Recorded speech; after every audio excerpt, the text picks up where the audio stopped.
Thanks again to everyone for being here, to everyone on the stream. Thanks to everyone for taking the time to read this incredibly important book with us, despite all of the sort of chaos under heaven, despite the fact that that makes us feel like we're wasting our time by doing things that take a little bit more time, right? But hopefully what we're doing in the context of this book in particular is studying how to keep up with the pace, right? How to keep up with the pace of the world, how to understand revolutionary process as a dynamic movement and something that needs to be grasped in a certain kind of way. I think James is one of the sort of really, most expert diagnosticians of how that movement happens. And that's part of why I love to read this book, and part of why I love to read it in the context. As we're reading it, I'm seeing new things happening around us in the world, understanding them differently, and seeing how they fit together. I hope it's useful for you all as well. We're on week 7, which means we're into the second half of this, of this book, and we're dealing with a couple of chapters today on a sort of interlude period that I'll sort of say a few more words about in a second. But first, I want to say a couple words about where we were last week and what we talked about. We talked about, on a conceptual level, first and foremost, the sort of interlocking and conflicting dynamics of what we understood as unleashing the tiger, meaning what happens when a conflict above, at the highest levels of power, creates a space for revolutionary, resurgence or surgence from below, and the way that that played out in multiple levels in this context, but also in many revolutionary contexts. And we also talked about the sort of inevitable reaction to that on the side of power, which is something like what's often called and described as a passive revolution, right? How to accommodate elements of this sort of surging energy from below, from the grassroots, from the lowest sort of sectors of society, but also how to contain it, right? There are these permanent efforts to contain this revolutionary unleashing, and a huge amount of what we understand as historical, just the historical terrain that we move through, whether it's in the US or elsewhere, if we're talking about the movement from the abolition of slavery to, the reconstitution of, of structures like Jim Crow, the struggle against those structures, the efforts to reconstitute new forms of inequality. What we're seeing is precisely that, right? We're seeing radical power emerging from below and then being contained, at least in part. The hope, of course, is that they don't get fully contained, and that something is shifting on the level of consciousness and concrete reality.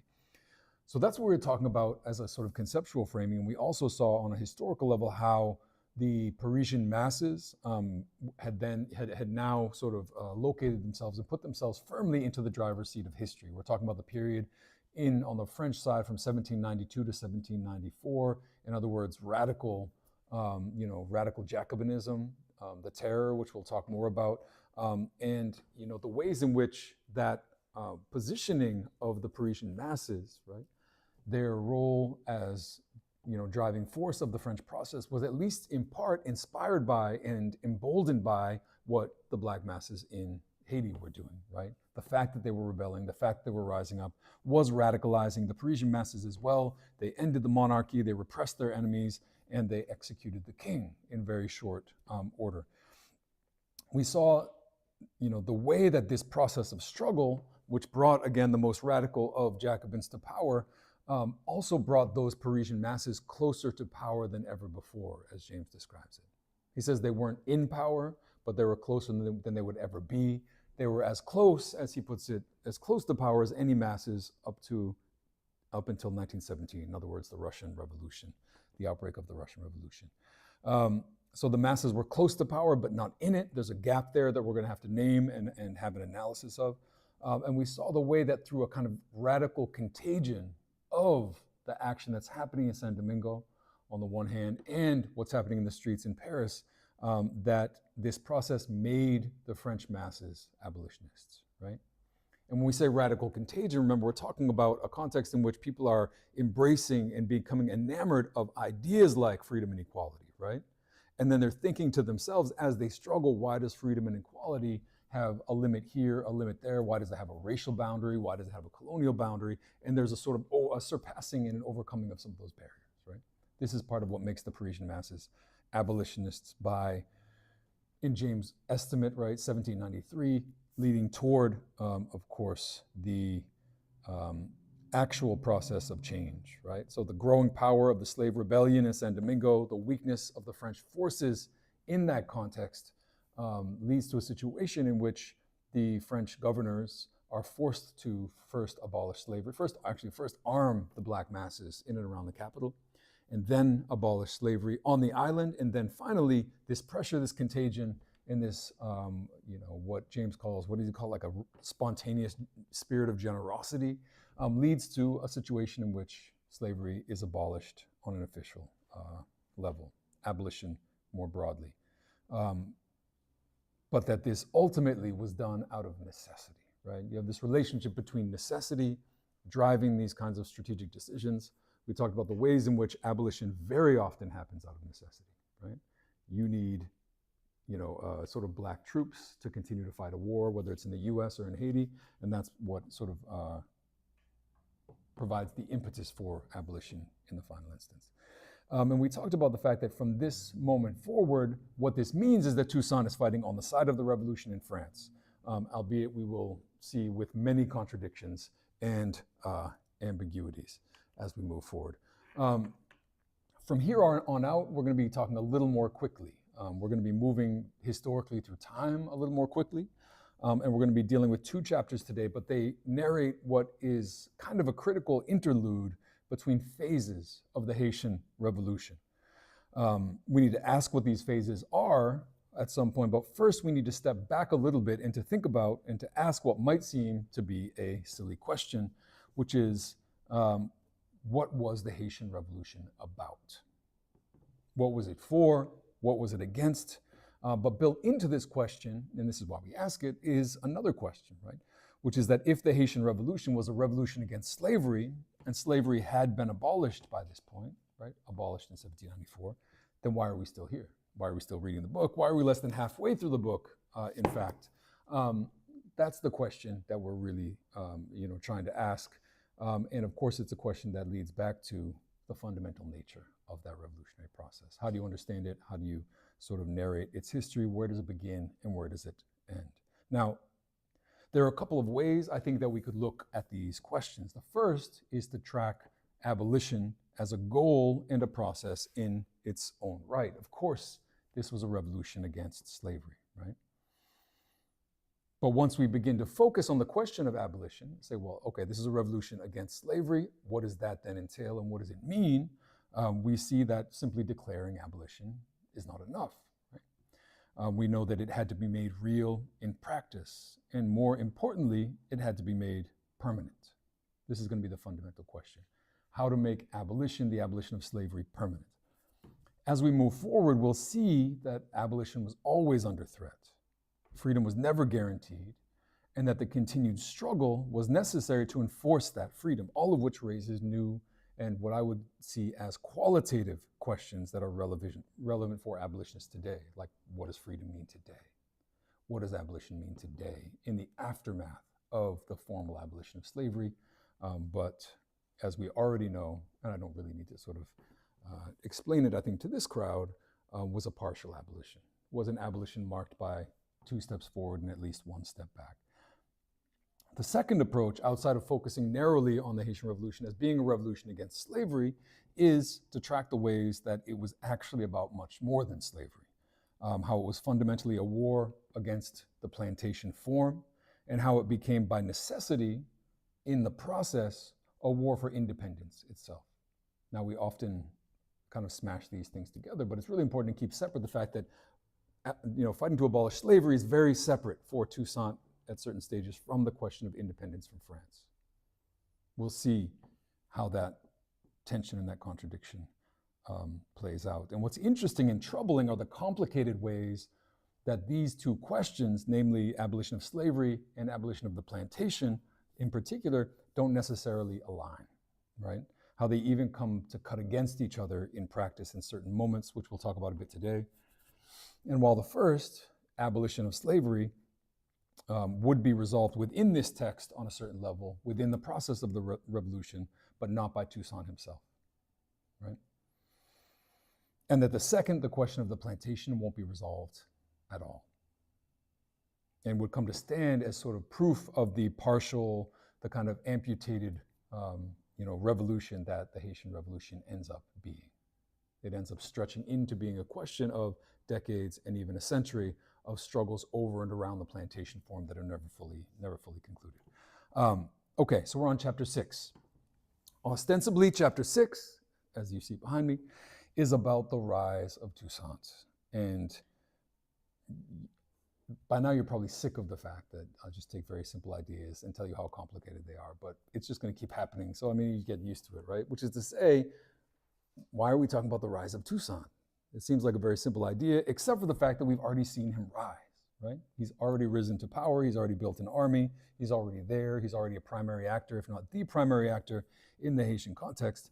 But it gets even more confusing when we look at the table of contents and we see that not only are we talking about the rise of Toussaint, chapter 6, but it's not until chapter 10 that we see Toussaint seizes the power, right?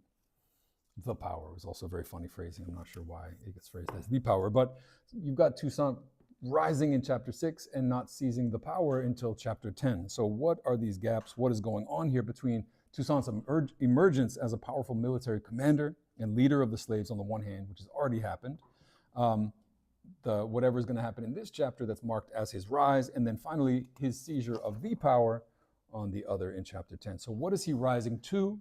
What is the meaning of this rise? And what ambiguities are inevitably built into his ascent? Concretely speaking, James seems on the surface of things to be describing the moment that Toussaint joins the French forces, right? He becomes a brigadier general, and he rises into that rank, as it were. In other words, we're talking about Toussaint as a commander of French troops, as a member of the Revolutionary Army, and roughly as controlling the northern part of San Domingo. In the south, you've got Rigaud and mulatto brigades, controlling and building their power in the south. And recall in this context that the British had invaded Haiti, and boots are still on the ground in terms of the Spanish armies. Of course, the eastern part of the island is governed by the Spanish, what we today know as Dominican Republic.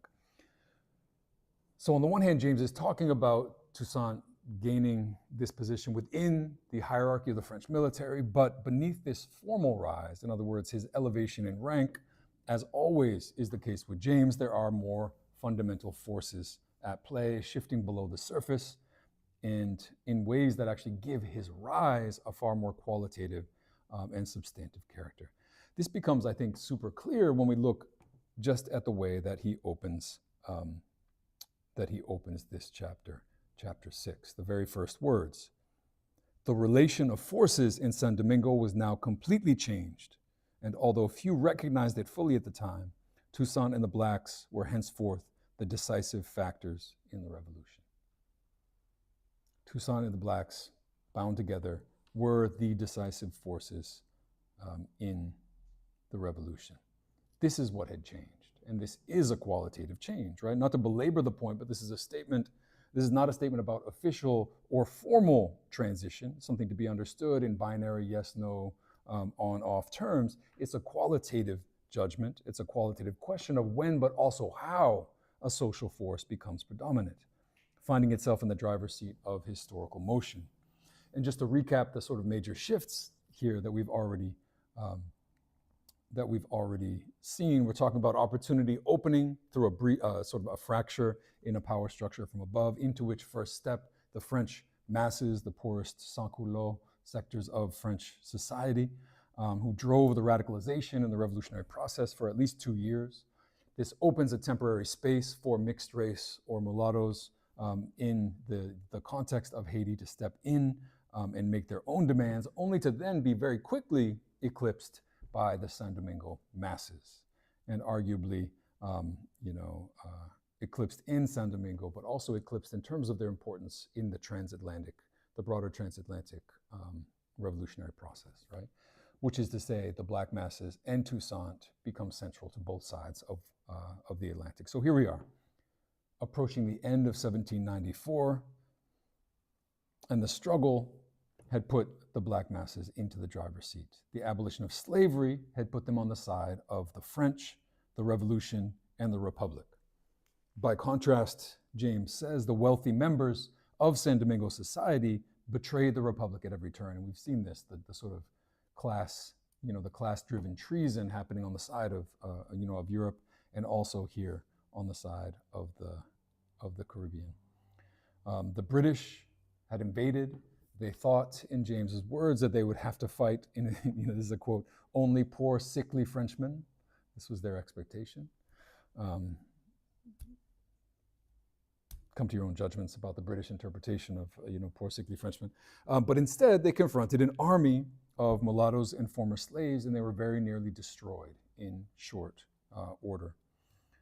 As governor, Laveau was technically in charge, but the reality was that Toussaint was increasingly holding sway, and he did so at the head of an army of 5,000 troops, mostly African-born, mostly speaking very little French. And this was, as James insists, a revolutionary army, and it fought stubbornly in all situations. It fought unarmed when necessary. It fought with stones when no weapons were available. And in a revealing phrase, James cites Toussaint's own words to say, quote, "Nothing could resist the valor of the sans-culottes," right? In other words, he is deploying the French category used to describe the Parisian masses to describe this army that had been built in Haiti. Like all good generals and revolutionaries, Toussaint moved among the army himself. He helped move the cannon. He fought and was injured alongside them. This was on the one hand, but at the same time, he was also, in James' words, this is on page 147, self-contained, impenetrable, and stern, with the habit and manner of the born aristocrat. His army was poorly supplied and armed, but, again, James's words, Toussaint had the advantage of liberty and equality, the slogans of the revolution. These were great weapons in an age of slaves, but weapons must be used, and he used them with a fencer's finesse and skill. So he had physical weapons. He also had the weapons of slogans of liberty, slogans of equality. Now, alongside Toussaint's force, now 5,000 strong, and alongside the mulatto contingents that are building power in the South, James also in this chapter documents the presence and the importance of another powerful fighting force, namely the Maroon Army, which is led at this point by Dieudonné, and which he said also numbered up to 5,000. So picture that, another 5,000 strong army, and this one not under the leadership of any particular nation. This army, this Maroon Army, would become a crucial factor in the balance of forces in 1795. Essentially, the British sought to buy them off, to convince them to join the side of the British invasion, but ultimately failed. And they failed in part because, as James puts it in a very interesting description, he says they could only lie so much about their reactionary policy, right? In other words, they stood for slavery, they stood for the crown, and that's something that could only be conceptually kind of like massaged or rhetorically massaged up to a certain point. But they also failed to recruit the Maroon Army because Toussaint intervened directly. And it's a very interesting intervention he makes. He writes a letter to the Maroon Army, writing, among other things, that as Toussaint writes, "I hope you will not refuse me, who am as black as yourself," right? In the process, James notes he had to sort of deal with the apparent contradiction that he himself had been fighting on the side of reaction, had been fighting on the side of the Spanish previously. He had to kind of explain that away. And he also had to make a really difficult pitch, which is to pitch sort of European nationalism of the French Revolution to a Maroon Army, right? An army of people who are functionally free, functionally equal in practice, and who have made it so themselves, to whom maybe the principles of the French Revolution are not necessary, right? Are not required for their own liberty to be understood. So he's writing to them things like the French Republic is one and indivisible, and we can wonder to ourselves, why would a Maroon Army care necessarily about that? James writes in this context, time would show to what degree Toussaint was sincere, meaning sincere in his affection for the French and the French Revolution. And I will leave it up to you all for now as to how you interpret it, and we'll see, this question play out throughout the text. But in this letter, and what's crucial is that Toussaint sends this letter and then has it read aloud to the Maroon Army, right? And it becomes obvious in the process of reading the letter aloud that the troops in the Maroon Army had not been made aware of the maneuvers of their leader, Dieudonné. And as a process, in the process of them reading that, they sort of are rebelling against and denouncing the the sort of plot or the plan by Dieudonné to form an alliance with the English. And so Toussaint and his lieutenants take advantage of the situation. They arrest the leader. And in the process of this, 3,000 members of this Maroon Army immediately join Toussaint's army, right? And that's all James emphasizes without firing a shot, by issuing a simple letter and by making the kind of argument to this army that, that needed to be made. In this period of his growth in terms of the military strength of his army, this is on page 151, James writes, "If the army was the instrument of Toussaint's power, the masses were its foundation, and his power grew with his influence over them." The army as the instrument, the masses as the foundation, and his influence over those masses is growing in this period. So the rise we're talking about is a qualitative process that has concrete content, right? There's something happening in this period of rise. The masses gravitated toward Toussaint because they were a witness to a world of degradation and brutality, and because the permanent threat and fear of the restoration of slavery kept them in what James calls a constant state of insurrection. So again, the question of the permanence of abolition is this sort of motor operating on the ground to encourage an insurrectionary mode that Toussaint is then tapping into. While the British and the Spanish never intended to free them or to abolish slavery, they nevertheless deployed the threat of slavery to manipulate and mislead them. But in the end, the result, in some ways, as James writes, was the opposite of what they intended, because it reinforced in the eyes of the Black masses what he writes at the top of page 152, teaching those who were learning the actions, the machinations of the British and Spaniards were teaching those who were learning to understand politics that nearly all whites in the colonies were the same, birds of prey feeding on the ignorance and inexperience of the great masses of the Black laborers.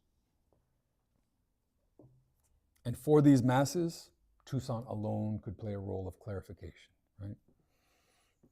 Further down on page 152, and this is the description James gives immediately. "For these Blacks lacking civic discipline, running wild in a country torn by revolution and war, knowing only that they wanted to remain free, yet confused and deceived by all parties, for them Toussaint had a deep and passionate sympathy.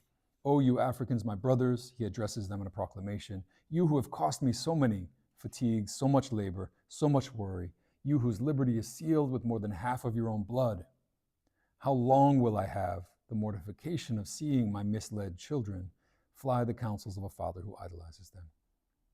And then James writes something very interesting. "Autocrat though he was, this is the way he felt about his people. It is always the Blacks who suffer the most," was an expression often on his lips. "You will not have much difficulty in divining whence has come this terrible blow. Is it then possible that the laborers will always be the plaything and the instruments of vengeance of those monsters whom hell has loosed upon this colony? The blood of so many victims cries for vengeance, and human and divine justice cannot delay to confound the guilty." So, autocrat though he was, he's developing a connection in this way with the Black masses. And this raises a couple of questions. First, we've seen Toussaint describe these masses as sans-culottes, right? A direct reference to the Parisian masses. And we'll come to see in this context that autocrat, calling him an autocrat, is a stand-in synonym for calling him a Jacobin, right? Toussaint is, in this description, a Black Jacobin, as in the title. James would even, if people notice later in the chapter, he even goes so far as to describe Toussaint as a fascist dictator, right? Comparing him to a fascist dictator. There's a difference, though. He says he does the actual work. He actually gets things done, but he does compare him to a fascist dictator, and he knows exactly what he's doing. But what I want to sort of put on the table is this distinction that he's drawing between the sans-culottes on the grassroots level and the Jacobin autocratic leadership. There's a gap there. They're working together, they're developing a deep connection, but there is a gap there that is kind of irreducible. And the meaning and the stakes of this distinction are one of the important questions that we'll come back to over the next couple weeks in particular.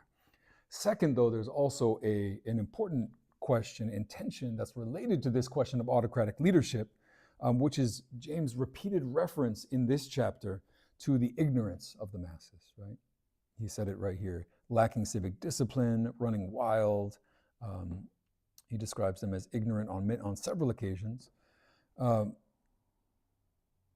And it's interesting because we already know that James has a profound faith in the innate and kind of intuitive knowledge of the masses. And so what does it mean for James then to be describing the Haitian masses as ignorant in this context? Again, this is something that we'll return to, and we shouldn't be looking for easy answers to any of these kinds of tensions, right? Things exist in tension, the tension can hold, they're intractable in some senses, and so the question is not so much to explain them away or find a quick resolution, but to understand the parameters of the contradiction and the tension.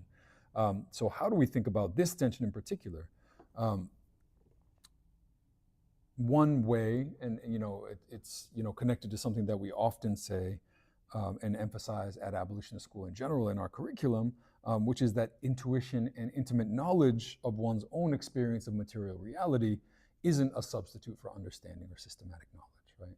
These are not the same thing, right? So on the one hand, you can celebrate the intuitive knowledge of the masses to do this or that in a certain moment, but that's not the same as a broader and systematic knowledge.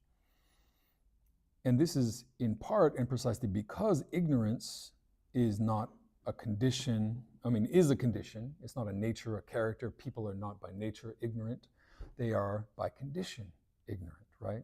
A structural reality and a lack of access to knowledge. Sometimes it's grounded in distance. We've talked about the arrangement of space, right? The so-called idiocy of the peasantry that Marx writes about has everything to do with existing at long distances from one another, not being in close communication, therefore not being able to construct a unified picture of their world.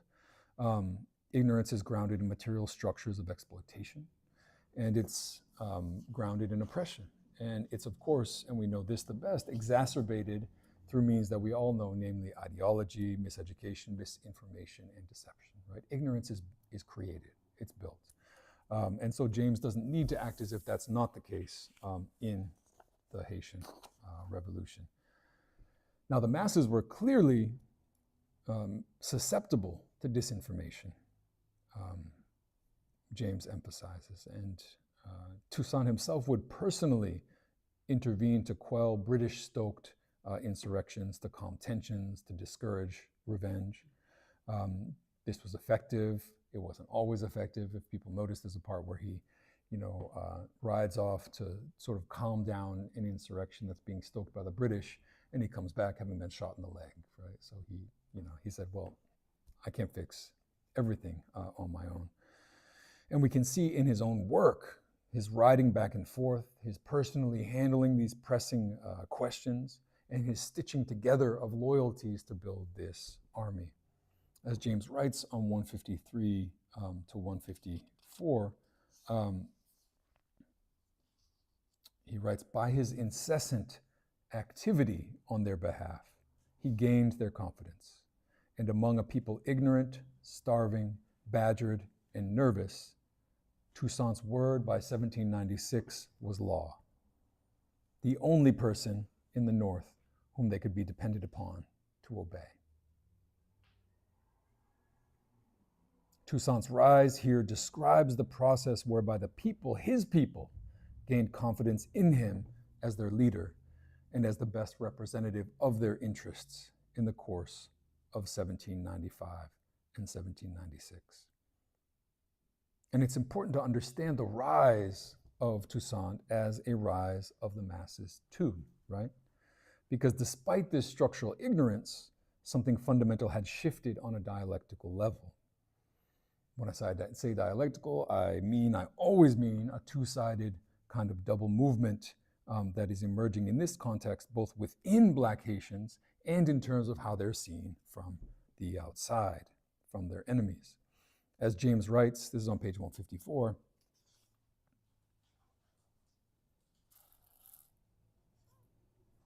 on 154, Black San Domingo had changed and would never be the same again. Black San Domingo had changed and would never be the same again. The Black masses were, in his words, filled with an immense pride at being citizens of the French Republic. But here we shouldn't mistake this for a simple claim to be included within that republic in an uncritical way, because this was the republic that, in James' description, had brought liberty and equality into the world, even if we know how ambiguously and unevenly it had done so. Beneath the surface, deeper transformations, in other words, were afoot. And the fundamental motor of this double transformation, needless to say, and I hope it's needless at this point, the fundamental motor is the struggle itself, right? As James puts it, 5 years of revolution had wrought these astonishing changes. 5 years of revolution had wrought these changes. Now, I want to pause for just this quick sidebar, because what I think of as probably the most important single text on the, quote, astonishing changes that can be wrought by a revolution, brought about through struggle, is Frantz Fanon's text, A Dying Colonialism. For those who haven't read it, absolutely fucking incredible text. I mean, it would be hard to say it's my favorite, but it's actually, it holds a very, very special place in my heart from within Fanon's work. But what's interesting to me here is precisely the fact that Fanon's original French title for A Dying Colonialism, I'm not sure if anyone knows what it is. It's L'Ensemble de la Révolution Algérienne, right? It's year 5 of the Algerian Revolution. And Fanon too shows what 5 years of struggle can do. There's something about the 5, right? 1 is not enough to really see anything, but when you get to 5 years of a revolution, now you're really doing something. And a lot of revolutions don't get that far. So there's something about this 5th year that we see playing out here. And again, what Fanon is showing is the qualitative transformation that a revolution can set into motion, what it can do for a people.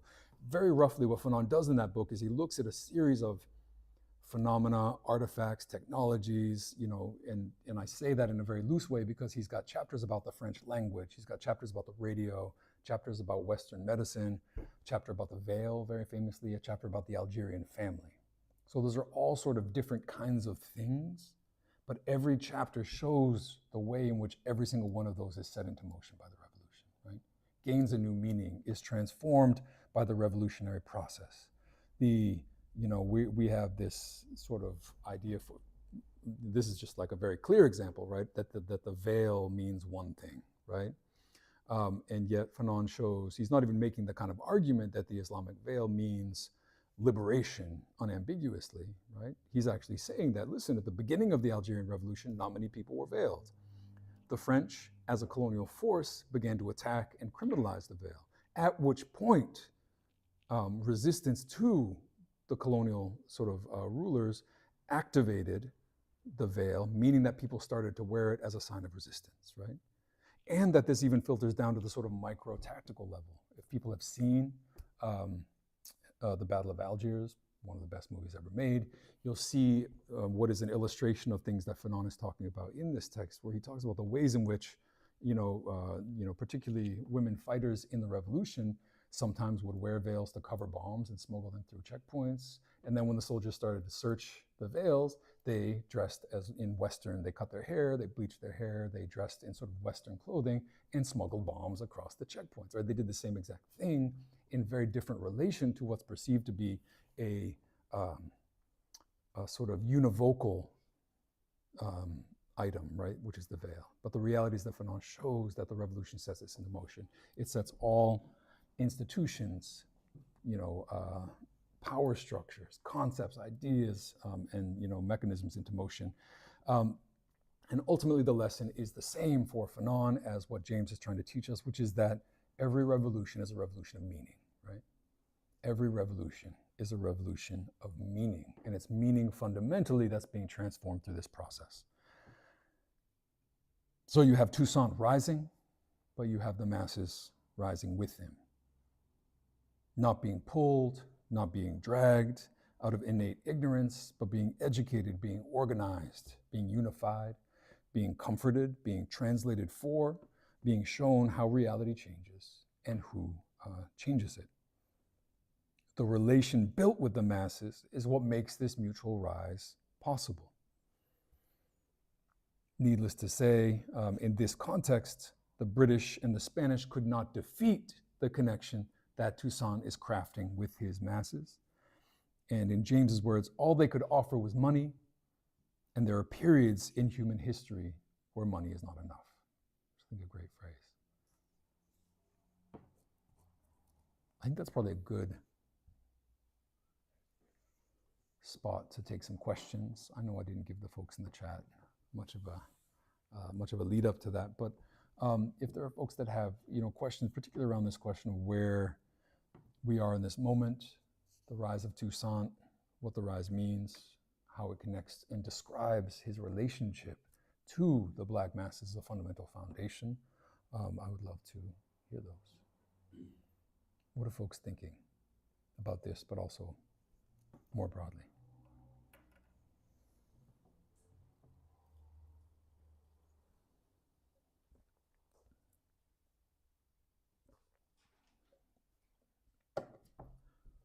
Sadly, I need questions, and I require questions.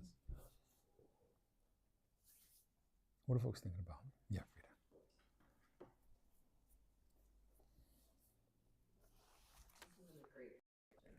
Let's see, lead one.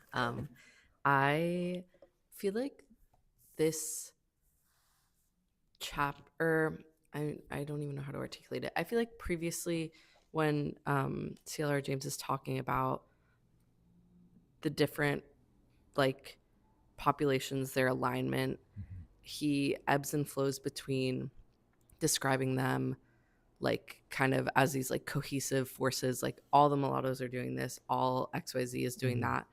But like, I feel like interspersed within that are like these characters and these people within those populations that maybe like go against that. And so maybe it's like the differences are like geographic, maybe it's it just is more nuanced than sometimes a chapter can like get into, but like curious about that like interplay. Because I feel like that has been sometimes hard to follow or sometimes hard to see like where the bigger picture is applying and where that's not necessarily the case. And by figures cutting against this sort of unified population of behavior, do you mean like specific individuals? Are there specific individuals you're thinking of? Yeah. I like could not tell you a specific individual's name, but like thinking about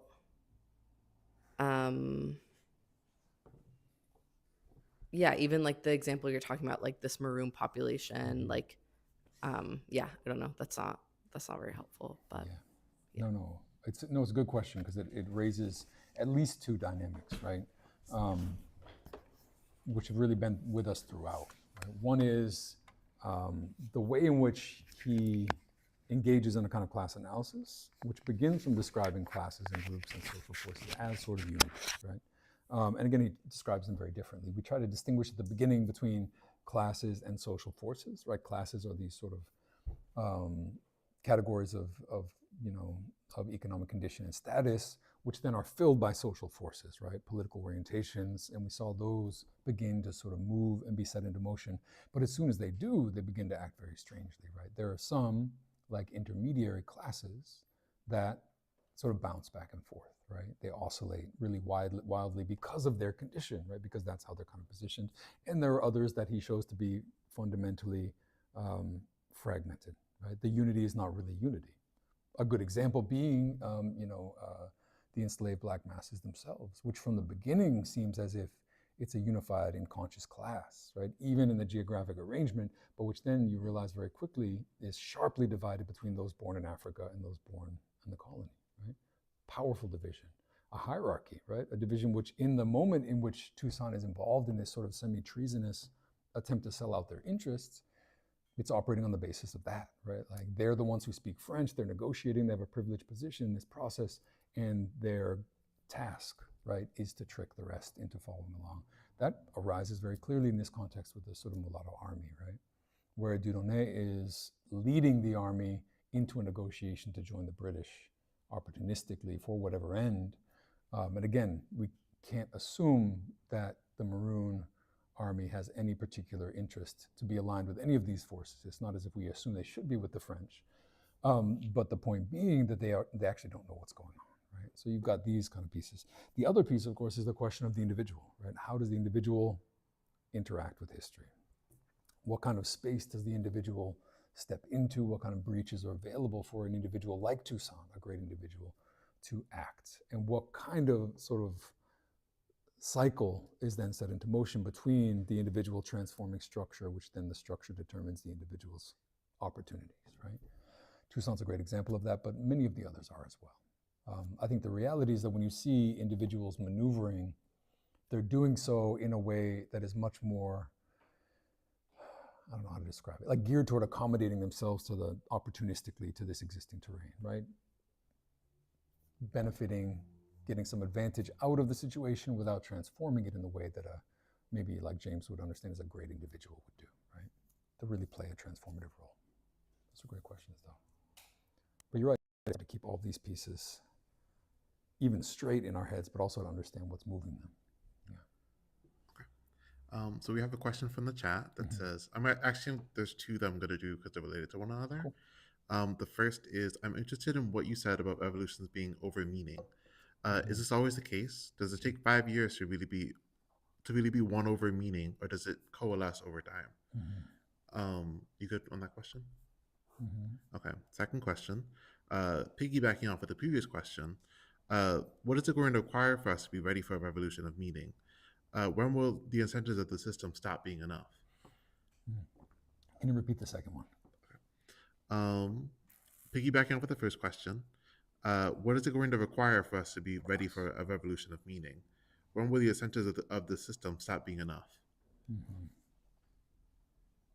Yeah, no, that's a great question. And I think ultimately, if we're talking about a real revolution, we're inevitably talking about a revolution of meaning. Although I think what I'm trying to name is something much more, maybe more concrete, which is the fact that in any revolutionary process, meanings change very, very quickly, right? There's no way for meanings and categories to hold up in that context where everything is changing. Again, as James puts it, you can't try to write history as a sort of orderly thing when a revolution is something that disorders everything, right? That throws it all into chaos, not just concrete things, but also the ideas, gathering them, grouping them, governing them, right? So there's no way for the ideas to hold up. Again, really good example is all of the structures of Algerian society that Fanon is talking about. And he's not even talking about a revolution that had gone all the way in terms of overthrowing every existing structure, but he's showing how the family structure breaks down and transforms, right? The patriarchal structure of that family is overthrown by the needs of a guerrilla struggle in which young people are resisting their elders, and young women in particular are resisting the sort of norms that are sort of, built into expectations around them, right? So there's no way for social structures to be surviving a revolution.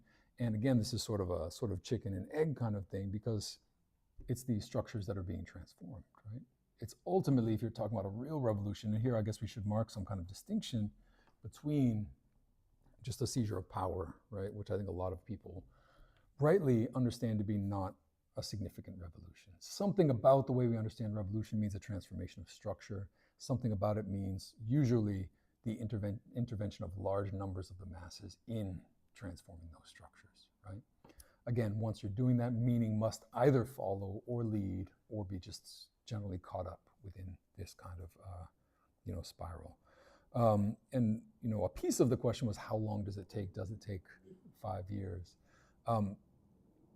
I think transformation of meaning can take a long time, but also these things can happen incredibly quickly. There's a compression of time we talked about last week with the famous Lenin quote that is always kind of happening. You'll see James saying something like, well, racial prejudice was on the decline, but it, it doesn't go away in a year or even 10, or I forget what he says, even a century maybe.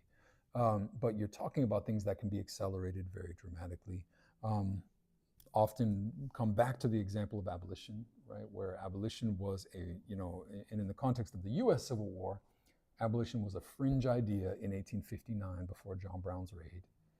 And by 1865, abolition was mainstream, right? That's not a clean process, it's not an even process, but it's a process that happens incredibly rapidly. And it happens, again, not gradually at all. We don't understand history in a gradual way, which is a liberal understanding of history as moving slowly through small, tiny little transformations, which then justifies and legitimizes our own willingness to just engage in small ways in changing the world, right? That is not what we're about, right? Because that's not how the world changes. The world changes in leaps and bounds, right? It changes in these dialectical leaps that occur when things really hit a breaking point and people enter into motion en masse, right? As soon as that happens, meanings change, right? Black Lives Matter was a hashtag. For a year, 2 years, it was a hashtag that didn't really mean much of anything and didn't have much weight. It started to be important and it started to have material weight when people rose up in Ferguson and rebelled, right? That is when literally the hashtag, right? That's when the words began to gain dialectical weight, only through that struggle, right? And very, very quickly becoming a mass phenomenon, right? And of course, 2020 is the moment where abolition becomes mainstreamed through struggle, right? So we're talking about a very compressed period of years. Honestly, between Ferguson and Minneapolis, it's almost exactly 5 years, interestingly enough. What will be necessary for us to be ready for a change of meaning? This is always happening, right? We're in this process again. Are we in a moment in which meanings are relatively stable and in which the pace of their transformation is stretched out and slow? Or are we in an accelerated moment? We're in a moment of lots of acceleration, but much of it not going our way. But built into that again, and you've probably heard me say this before, built into that is the opportunity that meanings are being destabilized, right? The Trump phenomenon is a response to the fact that these ideas, these meanings are no longer cutting it for many people. And there are people out there offering alternatives. Some alternatives are incredibly racist, xenophobic, and misleading, right? Because they're lies. And others need to be prepared and need to be put forward. So we're always ready for a revolution in meaning. But again, the motor of the meaning transforming is not just ideas, is not just words, it's struggle on the ground. So, yeah. What else do folks have?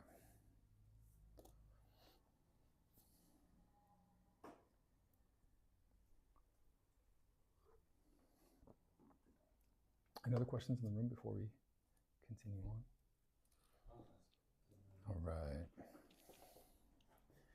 For those who can't see, everyone's being really bullied into asking questions right now, and I don't feel bad about it. I've been thinking a lot about this relationship between just the individual and the masses.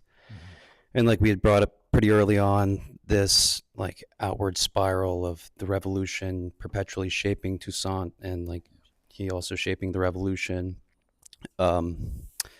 And I was just wondering, like, I think last week it was pretty clear that he had taken back some agency in the way that he was like mediating these contradictions between Britain and France and Spain, and like making those a little bit more clear, and being a leader of people and representing their interests. But I really wonder at a part like this one where he's speaking to the Maroon Army, and the conclusion that James has is more along the lines of, well, like they, all they want is liberty, but they couldn't necessarily see that for themselves at this point. It just kind of seems like that deprives this level of agency. Mm-hmm. And I wonder, is that like actually coming from the reports of Toussaint? Is it like maybe like James reading into it, or do they both kind of have like more of a faith for the masses and less of an understanding that the masses are like a source of ideas, and that the forms that the masses will organize themselves into are actually like pretty key in creating a sustained form of revolution? Yeah. It's a great question. And I like the piece at the end about offering forms, right? And I'll maybe circle back to that. I think it's always a really difficult thing to judge the position of someone like James toward, what he's observing, whether it be Toussaint, and then Toussaint's position toward these masses, right? And I think we should be kind of on alert in all of these, as to the at least the possibility that there's some unacknowledged disdain for the masses, or at the very least, sort of underestimating of what the masses are capable of. Again, for James, this would be a weird thing to engage in, because he himself goes overboard when he says the masses always know what to do and when to do it, right? But what is he talking about in those moments, right? He's talking about action. He's talking about rebellion. He's talking about insurrection. He's talking about a sort of innate suspicion of, whether it be the French or someone offering, something that they feel is not sort of forthcoming. And so on the one hand, there's something I think different between that and, for example, the organizing of an army, right? Just to take the most obviously concrete and Toussaintian kind of task, right? This is something that I think James would probably say requires something that is different from what's spontaneously present in the intuitive knowledge of the masses, right? So you could say there's like a spectrum in there when it comes to what it is that the masses know versus what is necessary for any given situation. Again, saying that without, neglecting the possibility that, James is granting too much authority to someone like Toussaint, right? Again, this text is torn by contradiction between what he wants to say about Toussaint and what he sees happening in terms of mass action, right? And it's also torn in the sense of James himself leaning further and further toward a disintegration of leadership into the masses as a kind of more unmediated collective force. And he's not there yet, so we have to kind of judge where he would be falling on this. But when we're talking about the forms, and this is why I wanted to come back to it, one of the things that James is, at least in this period, not sufficiently cognizant of is the forms that are being offered by Maroon life, right? He's not talking about Maroon communism, right? That is not part of his story. It falls outside of the story he's trying to tell, which is a more straightforwardly dialectical story in the sense of two-sided struggle and opposition between the Haitian revolutionaries and the army and the French, right? Part of what happens when you get trapped in that two-sided story is that the terms are being set by global capitalism and the state, right? You're fighting for the state to resist global capitalism, sure, but in ways that lead to, for example, as we'll talk about today, the need to continue producing, right? The need to continue producing sugar for sale in the global market. Right? So what falls away is not only, as we'll see, kind of demands around the plantation, but also, I think, this piece about forms, right? What kind of knowledge and forms are not just present in the masses, but which came with them, right? Which came with the African-born Bosales who were transported from Africa, who didn't come out of nowhere, right? Who didn't emerge out of a vacuum, but who brought with them forms of, organizing themselves, living collectively in the knowledge that is possible. So I think that's a really, really good question. Cool. Appreciate it. So you've got the deepening of this connection between Toussaint and the masses. As James puts it, this is over on toward the bottom of 155. A growing army and the confidence of free black laborers meant power. Let's look at a simple, equation, right? Army plus confidence equals power. But Toussaint saw early that political power is only a means to an end. But that's a vague statement, and it becomes even more complicated when James begins to unfold it, because what is he talking about? Immediately he says, the salvation of San Domingo lay in the restoration of agriculture.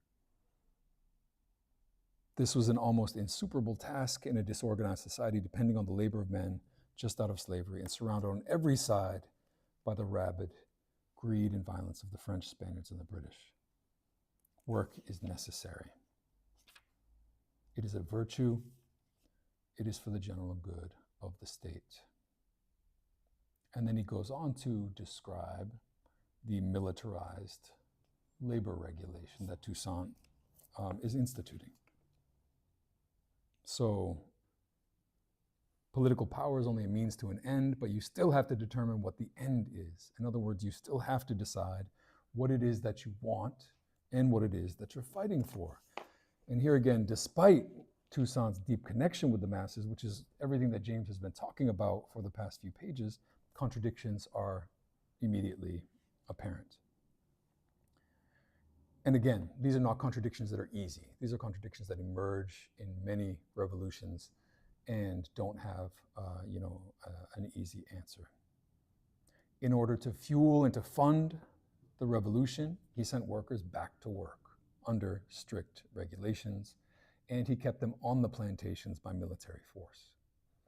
He insisted that they be paid wages, however, and he used force also, on the other side against the landowners who sort of refused to pay them or treat them well. So we've got this contradiction emerging on the plantation. According to James, and James says that this was Toussaint's view of the white planters from day one. He says it never changed, that the planters have no principles whatsoever, so don't expect any kind of principled behavior from them. They're motivated purely by wealth and status. But they do have, in James's words, this is on page 156, knowledge, education, and experience which the colony needed if it was going to be restored to prosperity. Now, as we're going to see, there's a profound contradiction that's emerging here in the Haitian and in many other sort of revolutions, anti-colonial struggles, and one that's associated precisely with the post-colonial or apparently post-colonial question of how to live in a still capitalist world.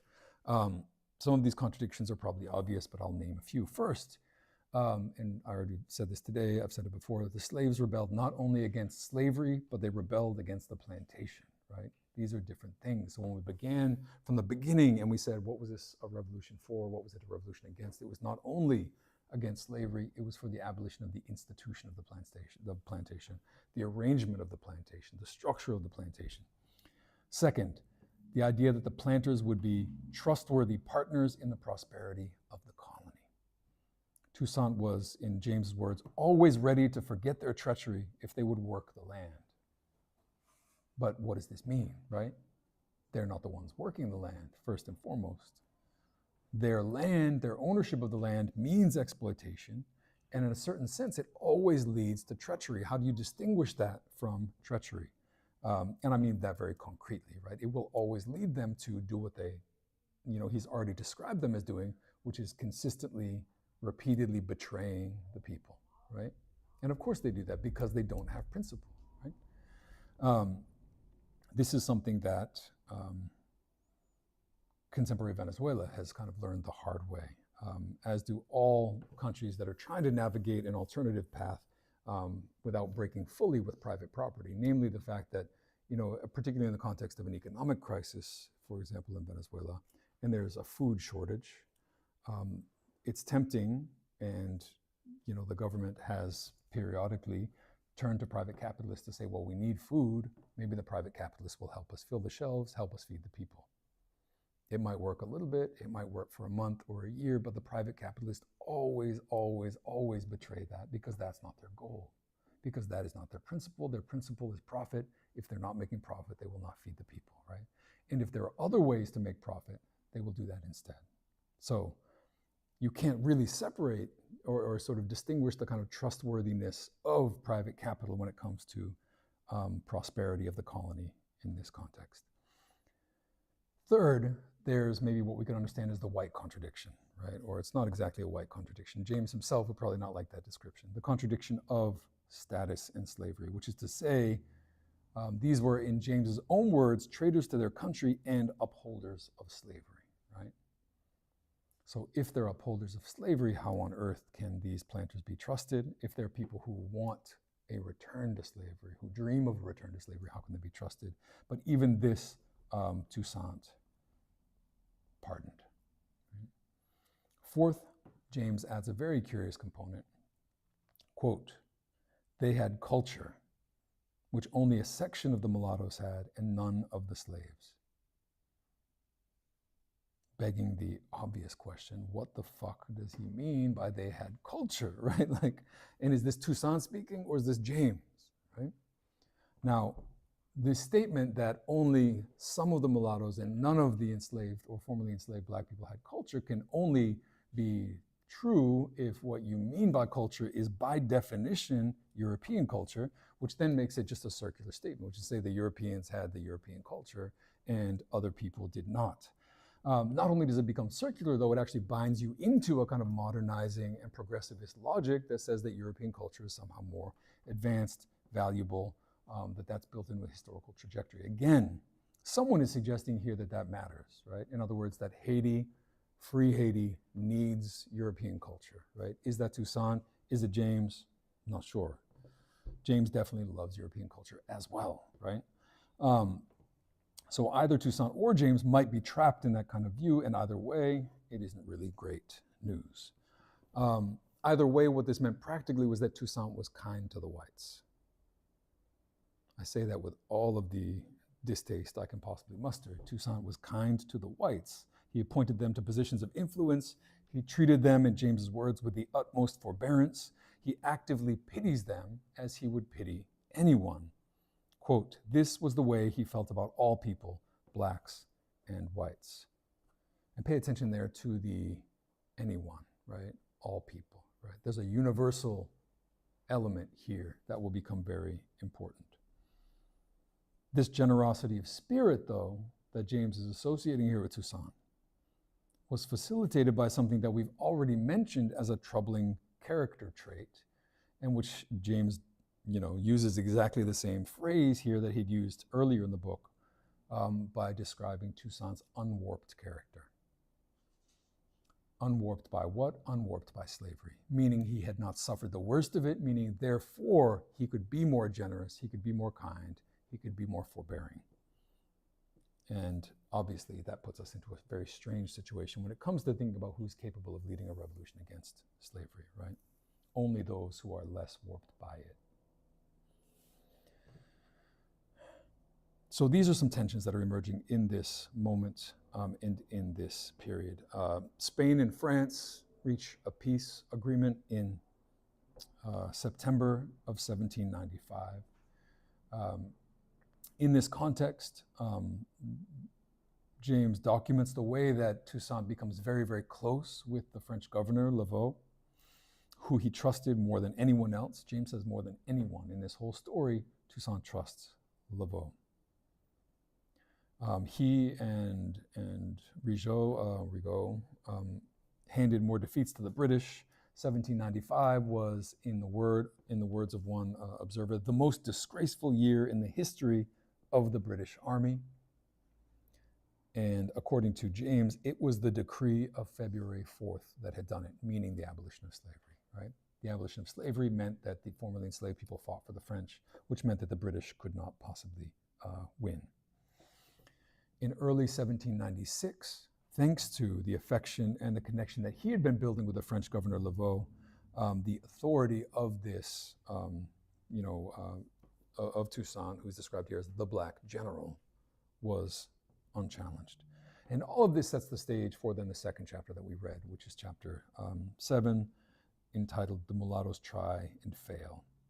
And here we see that Toussaint's rise that they've been, that James has been documenting in chapter 6 is not without its risks, right? What are the very first words in all caps of chapter 7? Eminence engenders enemies, right? Toussaint's rise made him a target, and specifically in this case, made him a target of the, influential and powerful mulatto sectors, right?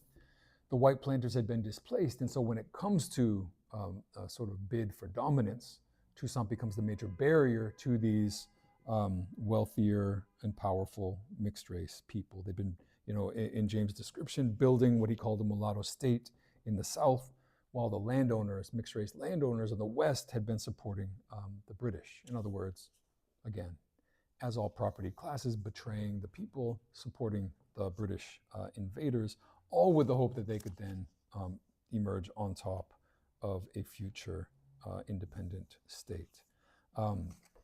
Many mixed race people, as James described it, supported Toussaint to his face, but then conspired against him once his back was turned. And there are these stories of him going into a place and being greeted in a friendly way, and then leaving and realizing that that was all kind of fake. And so this is part of that process where he's going around and he's trying to sort of by himself, with his own hands, his own voice, his own letters, cement the stability of this sort of, of this nation. In a letter, though, when he's sort of like very aware of this conspiring, of this sort of, the sort of two-faced nature of the mulatto forces, Toussaint writes, "I'm to perish in some ambush that they propose to lure me into. Let them trap me well, for if they miss me, I will not spare them." Right? In the words of Omar from The Wire, "If you come at the king, you best not miss." But when it comes to this resurgent tension between black and mulatto, James is perfectly clear here, writing on page 166. This was no question of color, but crudely a question of class. Not even just a question of class. He says crudely a question of class. He means this very, very literally. And he's really good at sort of forcing us to remember the class and, in that sense, also status questions that are involved in what are often painted as questions of race in this context. Not to say that race doesn't matter, but to say let's think twice about what's happening in this specific moment. Because as he describes in this situation, Toussaint was an ex-slave leading an army of ex-slaves. And he represented black laborers, right? Meanwhile, those who opposed him, which included mixed race mulatto people, but also free black populations, right? Those who opposed him were people of status. Quote, "Persons of some substance and standing under the old regime. They looked upon the ex-slaves as essentially persons to be governed," right? Persons to be governed. They, in his words, could not bear to see an ex-slave do well in business or hold any position. Again, this is a class hatred, not so much a racial hatred, although there is some kind of overlap there. And recall, again, that this is not just any class question, but it's a question of the status of unstable intermediary classes, right? Classes which can and do swing wildly between different political positions and alliances in defense of their privilege. Right? Intermediary classes, including in this case mulattoes and free blacks, but also including the bourgeoisie, right? On the French side of the equation, swinging back and forth.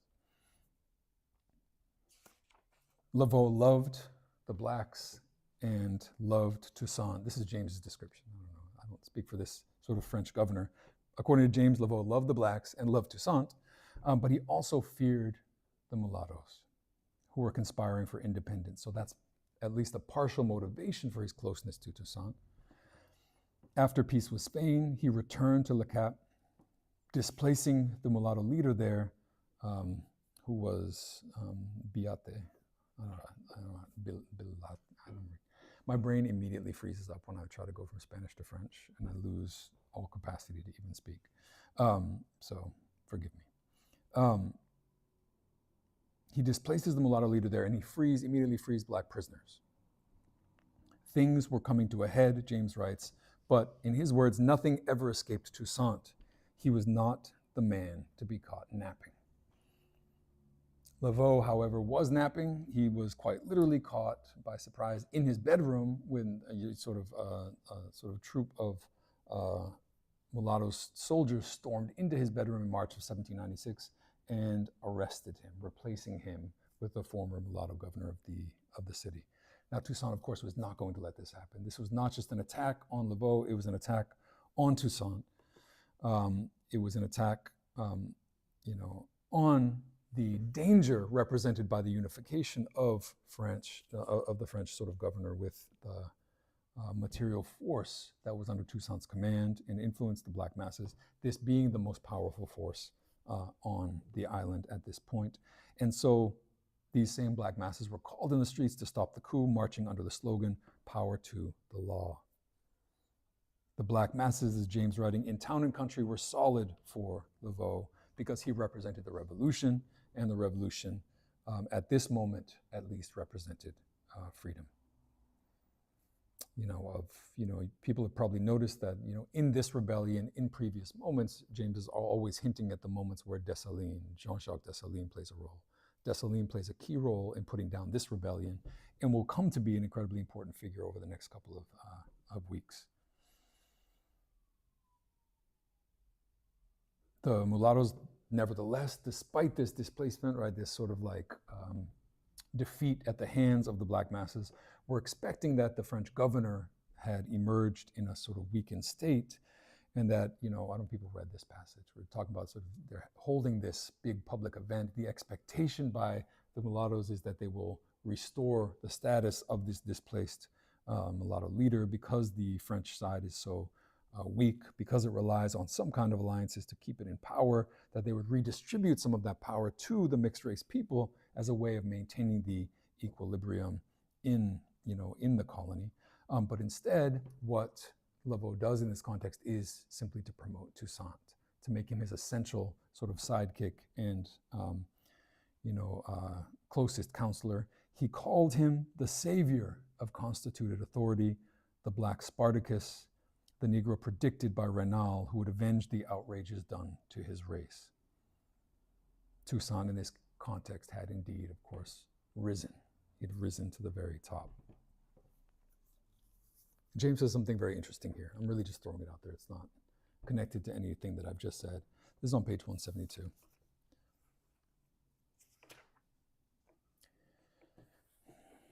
It is the privilege of historians to be wise after the event. You take this as kind of self-critique, right? It's a privilege of historians to be wise after the event. And the more foolish the historian, the wiser he usually aims to be.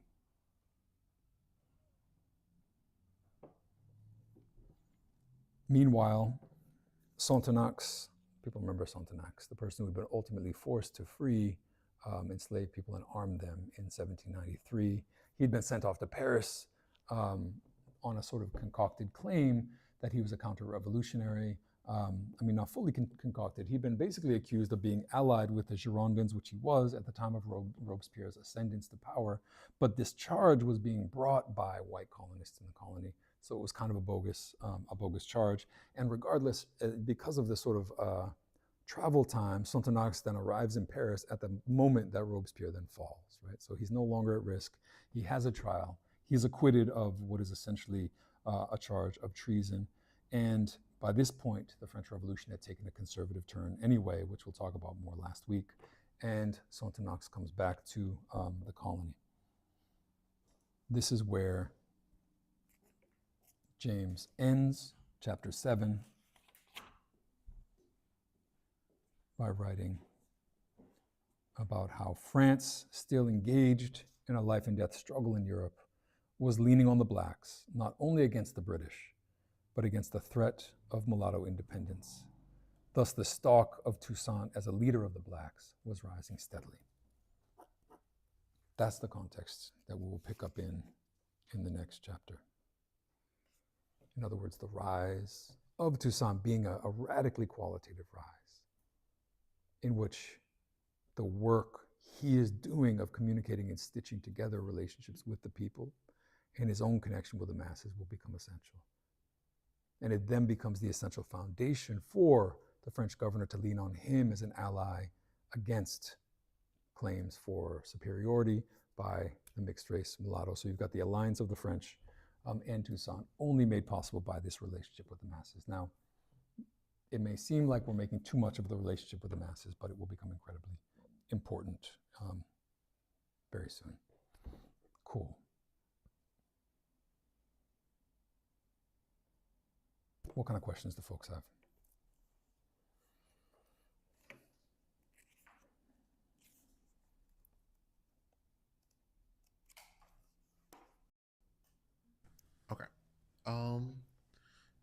Yeah, I'll do two from the chat just because that way people can think of stuff in the room. One that we have from the chat is: does a leader need to be a military leader? Could Toussaint be a leader without his expertise that he brings in battle? And second is a question surrounding the ignorance of the masses. Did they lack civic discipline? What strategies, tactics, organizations were implemented for the education of the Haitian masses with regards to political ed? And then I'll leave it there. Could you repeat the second one again? Sorry. Yeah, a question around the ignorance of the masses. Did they lack civic discipline? What strategy, tactics, organizations were implemented for the education of the Haitian masses with regards to political education? Like after or during or in the process of the revolution. in the process. That's what I was trying to sort of get at. Did they lack civic discipline? All right, I mean, yeah, I'll start with the second one a little bit, and I'll be the first to say, I don't know. When I hear a phrase like civic discipline, it probably lands with me in a very similar to way that, so how it lands with you, as like not a value I care about, right? But maybe we can translate that into something that does matter, right? Which is a question of identity, community, belonging, how you relate to that, what kind of a vision of community that entails, right? How it involves your own individual, how would you describe it? Like embeddedness, enmeshment within that community. And if that's what we're talking about, then I have very little hesitation in saying that Maroon communities probably had a lot more, right? This is not a romanticizing statement. It's a question of what it is that sort of the period of the emergence of capitalism, the age of revolutions, and the Enlightenment do to humanity, which is to fragment it quite self-consciously into a bunch of individuals, right? That's part of the process. If we're talking about the emergence of rights, the emergence of capitalism, the emergence of property, this is a radically individualizing moment, which we know from the expansion of capitalism, emerges through the destruction of community. So a robust understanding of civic, identity or civic interconnectedness is, maybe not the language you would use to describe that, but whatever existed in Maroon communities, I'm sure, was more powerful than that, right? So what is lacking, right, in this, context? Again, to read it as generously as I can, what I think of as possibly lacking is a structural understanding of the situation and what it would mean to organize resistance to it, right? Again, I'm not sure James goes that far because I think he does not understand, but he doesn't pay a lot of attention to the existence of these alternative forms, right, as we've already kind of talked about. Now, on the question of leadership, this is a really interesting one, right? Does a leader need to be a military leader? Not by definition, right? But we're talking about a context in which war is inevitable, necessary, for all of the reasons that, we've been talking about Fanon a little bit today, right? Fanon famously says decolonization is a necessarily violent event. And there are multiple reasons within that sort of, all kind of unfold. But the first and foremost and most primary and fundamental reason is that the colonizer won't leave peacefully, right? So does the leader need to be a military leader? No, but in this context in which the enslavers are not going to embrace abolition voluntarily, again, this is a fundamental lesson of James, which is that abolition doesn't happen through moral suasion, right, or argumentation, or because those profiting from slavery have had a stroke of conscience or an epiphany. That doesn't fucking happen, right? He has a very low opinion of people who are motivated by profit, which is that that's all they're going to be motivated by ever. They will betray their race before they betray their profit. That is a strong statement that James is making to the effect of there's actually no way outside of force, outside of running for their lives, that they will ever give in, right? Now, there's a few pieces built in there. One is, can you make people run for their lives without what we understand as the bloodiest forms of violence? Absolutely. There's a lot of different ways in which, and again, in a certain sense, the Maroons are doing something different when it comes to the question of force, which is withdrawing, right? If you look at very, high level approaches to debates on like violence. Say, for example, you've got Fanon over here said violence is inevitable. Gandhi over here saying here's a nonviolent strategy. What Gandhi's saying is very interesting, not because it's applicable in all situations or should be taken as a rule of thumb, but part of what Gandhi is saying is, listen, if we just actually withdraw, fully withdraw from the colonizers' systems entirely, they'll just leave, right? Meaning if they can't exploit us anymore. Now, again, that obviously and always reaches a point where there's going to be some kind of conflict and violence. But the point that he's making is a crucial one. Again, the Maroons are doing this, right? The Maroons are not playing a role in the global capitalist system in the same way. They're being hunted for it, but just to put it out there, that's a different form of approaching the situation that does not rely on that sort of frontal attack and violence. Now, the last thing I'll say is, does it need to be a military leader? Because there's a lot built into that question, right? And I think the answer is it depends on what you mean by military leader, right? I mean, someone who's capable of organizing a fighting force, yes. Is that a vertical structure? Is that a professionalized structure? No, it does not need to be that by any means, but it needs to be someone who can, in an organic way, engage with and connect with community in a way that allows for and facilitates resistance. Maybe that seems like a super cheap way to avoid what it is that the question is trying to ask. But just maybe more narrowly to it, what James identifies more than anything is the ability to organize the army, right? That is why he talks so much about Toussaint's character. That's why he talks so much about his skills, his experience in administration, is that he is doing the administrative work of organizing an army. And he sees that as essential. Someone has to do it, someone has to play that role, but it will also be bound up with the things that make Toussaint unable to finish the revolution as well.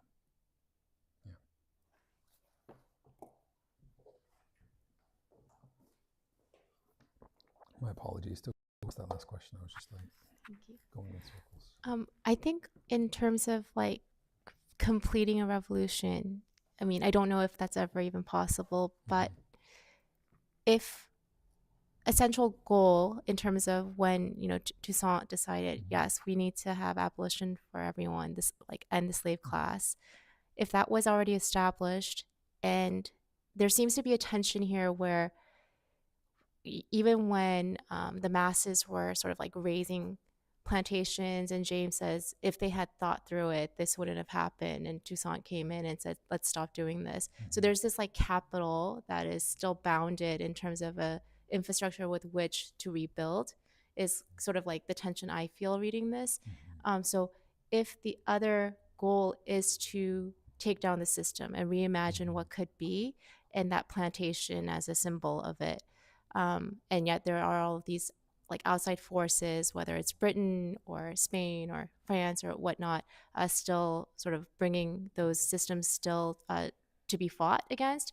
And then there are levels here where I see like him and his appointments are still quite liberal. There's still negotiations with that old hierarchy versus the masses who may actually want to reimagine something. I'm just wondering, like, where does public opinion actually lie, and were these things negotiated? Was there an education of something that could be beyond that system? In that context, you mean? Yeah. I mean, that's a super difficult question, I think, to map, right? I hope I've got the basis of your question, but I'll say a few things, right? No, it's a good question. I also don't want to like fully foreground where we're headed, but again, the plantation doesn't get destroyed. The horizon of many of the leaders, including Toussaint, but also including others, Dessalines, Henri Christophe, is so bound up with recreating a European-style state, right? Again, being an emperor, being a great leader, having military rank, building giant fortresses, through slave labor, right? These are things that are happening after the revolution. So you've got a process where there is a disconnect. It's increasingly understood, and I mean, I say increasingly, like there's a lot of great new literature post-James, which is talking a lot about, again, the contradictions that exist here, the contradiction specifically between those born in Haiti and those born in Africa, the Bosales, and the way that being Bosal in this context is a political vision, right? And points toward a far more radical orientation, right? That the unity of this struggle really glosses over. Like this tension is there, right? The people that are, going and joining the Maroons are in part doing so, right? Because they don't actually want to still be building, this kind of apparatus and this kind of state. Again, and I want to be super clear, these are tensions that are not easy to navigate, right? I talk about Venezuela a lot, it's true there. It's like how, you got to produce oil in order to support the development of a revolutionary process, right? But that's a contradiction because part of the goal of this process is to move away from extractive colonial sort of industries like oil, right? It emerges in the Mexican Revolution in ways that are very, very similar to what James is talking about in Haiti. And there it's also sugar, right? There are sugar plantations in Morelos where Zapata is emerging. And one of the questions at the beginning of the revolution as it's radicalizing is, do we reopen the sugar plantations or do we distribute the land, right? These are very different questions. And the answer is always bound up with the fact that you need resources to fight a war or to fight a revolution or to build a new sort of kind of society, right? And these are very difficult tensions. For those who want to read a book that's very, very similar to this book, but on the Mexican Revolution, John Womack's book, Zapata in the Mexican Revolution. John Womack, very famous historian, even more famous as Lil Peep's grandfather. Read that book though. When you read it, you'll see so much of what James is doing, so much of what Du Bois is doing in Black Reconstruction in the Mexican context. That would also be a good hybrid study, is the Womack book. But again, the tension is the same, the contradiction is the same. These are not things that it's far too easy to sit back and be like, well, yeah, no, see, Toussaint didn't end the plantation, therefore. Part of it is the lack of a horizon or the limitations of that horizon, right? The identification with France or Europe or European culture or the European state. But part of it is also this just an intractable contradiction that will always happen, right? Which is, how do you fund and support what it is that you want to build, right? Again, the ends, the question of the ends. Means to an end, but you have to figure out what ends you're actually meaning to move toward. What else?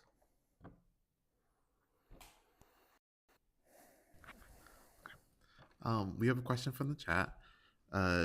Do we have a sense of the society/government structure and relationship to France that Toussaint hoped for at this stage of the revolution?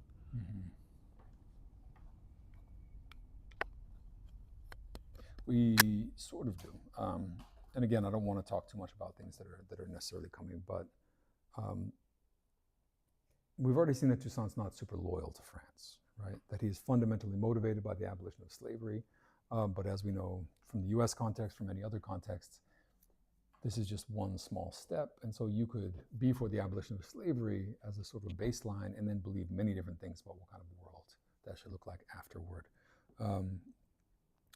And we will see, again, just to say a very small amount, what we will see is that Toussaint writes a constitution in 1801.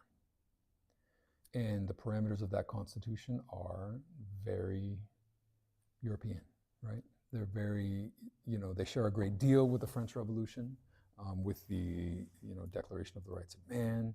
They share a great deal in terms of the content, but also in terms of the form, meaning, grounded in universal rights, right?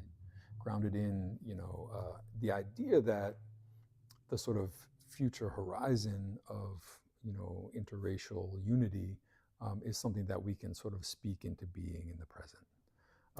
Maybe that's a really, really vague way to put it, but it's all to say that I think, the vision for society that Toussaint has, it looks a lot like European societies, although it's inevitably gains some content and is kind of inflected by what he knows in his own experiences. This is all part of the question that James is asking. Who is he? What does he believe? Where does he come from? What is his positionality as someone who didn't suffer the worst excesses of the violence of the slave system? What does that mean in terms of what he's actually pointing toward? So I think Joe has one in the back as well. And then if that's it, I'm good. I'm fucking cooked. When I get to Wednesday, man, I feel like my week needs to end on Wednesday. Um, I thought it was a key moment that you pointed to on page 154, where in The Rise of Toussaint, James notes that this relation of forces, or between him and the masses, is cemented, or you called it like a moment of this dialectical shift. And the way CLR James puts it is like Toussaint's word. Ooh. Okay, let me. That Toussaint's word became law, and this just seems to be like such a essence of what's going on, both in terms of the revolution. But I was wondering also if you could like riff on how CLR James is projecting kind of himself in Toussaint, as you talked about last week and we've talked about throughout the weeks. Like CLR James is constructing, identifying, noting historical laws throughout the Haitian Revolution, and as himself being a Black writer, he's giving the law for history in what he's talking about, in this way that Toussaint here now is giving the law. It's Blacks giving the law to themselves, right? If you break down autonomy, nomos law, auto, self-law here being this really key moment in the arc of struggle. So on the one hand, seeing like CLR James seeing himself in Toussaint, or projecting that. But then on the other hand, thinking of this like revolution as a revolution in meaning is interesting. And in a way, if you're now giving the law to yourself, you can change the meaning of law, but you're kind of preserving the endurance of law itself. And I wonder what the relationship between that and abolition really is. Because we talked about this, you talked about this passive revolution and this consolidation that always occurs, and the difference between a seizure of power and a real revolution. I will wonder if there's like a deeper layer there that goes beyond a revolution of meaning, which would be a change in content, and kind of a revolution in sense, which you could think about as like a change in form. And CLR James, in identifying historical laws, he's always making those universalizing gestures that kind of consolidate and tidy things up, and they preserve this sense, this Marxian sense. And on all those levels, sometimes I find that's where the tension between abolition and becoming the one who gives the law like emerges, because there's what's being preserved and what's being overturned there, I think, remains an open question. So that's a lot of stuff. I just No, it's a ton of stuff. throw it out there. Thanks. Always a good invitation to kind of riff. But these questions are really good, and I think you pose them in a way that's really subtly like barbed, right? You're like, well, James is writing and he's talking about historical laws and Toussaint's word being law, but putting himself in those shoes, if I'm taking it, And then, like, right, we've already mentioned the fact that toward the end of the next chapter, he says that makes that incredibly sharp indictment of historians, thinking that they are laying down the law too heavily, as it were, in this case.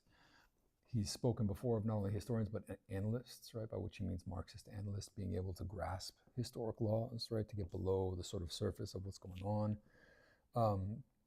And you've got, of course, this question of Toussaint's word being law. You've also got the moment where the Black masses, ejecting this sort of coup leader in Le Cap, are marching under the banner of power to the law, right? All of which raises, very, very important questions of the historian as a kind of legislator, but also broader questions of what it means. And I'm glad you connected it to abolition, like our abolition, right? Because I think that's a really important piece. This is a context in the French Revolution where you have very interesting things happening with regard to the question of self-legislation, right? You have very radical thinkers like, in particular, Jean-Jacques Rousseau, writing in The Social Contract about the sort of absoluteness of popular sovereignty and about how all power needs to rest in the people. But if power resting in the people is sort of a position which then grants the authority to overthrow tyranny, right, as a unified kind of force, it also bears this very powerful and even, what many later liberals would identify as a sort of totalitarian tendency, right, which is to say, if you are truly self-legislating, you are subject to those laws, right? And here it's like both anarchistic, but also very far from what we often understand as anarchism, right? Because it is the sort of disintegration of power into self-legislation, but it's also the question of how do you, isn't it dangerous to understand popular sovereignty as being this very unified thing whereby we are all by force subjected to that law because in theory, at least, we have self-legislated it. We've all been a part of it. We've all debated it, right? It raises incredibly important questions about our distance from the law. Are these representatives? Are we doing it ourselves? Is it sort of something we participate in directly, or is it very, very indirect, right? Again, these are questions and debates that are happening, but what's very interesting to me about it is, on the one hand, the question of law as a kind of formal instrument, right? You said universal a few times. I think that's not unconnected to this fact. It'll become, again, very, very clear when we see, Toussaint's Constitution of 1801, the degree to which there's this almost like a hubris of thinking that you can, by virtue of writing a constitution, change reality, right? It's not that constitutions don't change reality in any sense, but that there's this generalized tendency to think that simply by legislating and writing down, you have transformed that reality, right? And there's something, again, to circle back, as I keep doing, there's something very bourgeois about, and I don't mean that as a criticism, although it's clearly partly a criticism, but I mean just quite literally bourgeois about the law and about bourgeoisie and lawyers and thinking the word is what matters, right? The word versus the substantive substance of the thing, right? So there's something going on there with legislation in the sense that, what is going on and has to be going on in concrete reality for Toussaint is much more than just words, right? It's much more, when they say that his word was law, it's not even a word that's been written down in the Constitution, right? His word is law because of the connection that he has been building in practice. And that's very different from when he even himself writes the Constitution. The second piece is about self-legislation, because abolition raises this question very clearly, right? What is it that we want to build or understand ourselves to be building, for a future kind of society? And how are we also bound by that? What kind of responsibilities does it entail? For me, it's very clear in this sort of, luckily it's sort of, I think, on the decline, but there's this very fuzzy kind of liberal, slightly anarcho view of abolition, and you'll still see it out there that, is premised on the idea that if we get rid of the police, everything's good, right? That is just not, that's not reality, right? It's not material reality, because we live in a context in which this work has to be done. Again, material work. So the question then is, what kind of self-legislation are we engaged in? That means we're taking responsibility for, directly, democratically governing our communities, making them safe, understanding that this holds us accountable in our own kind of way, and how that connects to these questions of, as you put it, content, form, sense, as well.